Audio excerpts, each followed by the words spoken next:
In this episode, we are going to be learning how to create a poll in Canva. Creating a poll in Canva involves designing a poll graphic or templates since Canva doesn't have an interactive poll feature directly. So in order to do that, launch open the Canva application and make sure that you're logged in.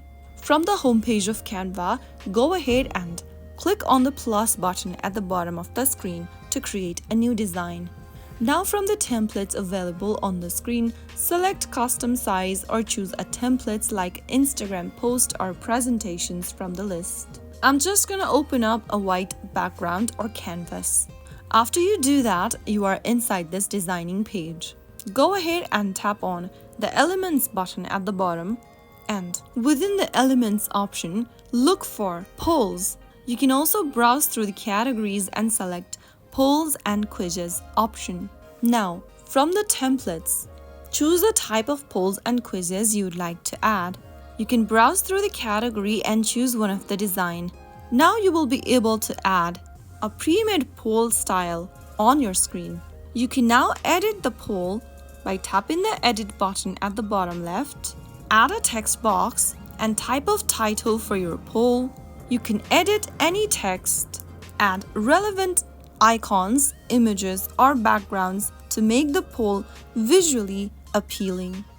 Use the color options available at the bottom and design your poll.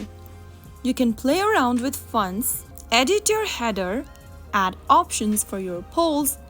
You can also add graphics, illustrations, or icons to enhance the design. Make sure to play around with the options available. You can play around with fonts, colors, and shapes to make the poll engaging. After you are done, you will then be able to create a poll in Canva. Once you're satisfied with your design, you can click the download button at the top right corner and save it in your preferred format. If you want to share it online, you can simply tap on the share button at the top right, and then you will get a link to post directly on social media or share the link directly to your friends. That is how it's easily done. I hope you found the video to be helpful. If you did, make sure to give us a thumbs up and subscribe for more Canva tips and tricks. I will see you again in the next episode. Thank you for watching.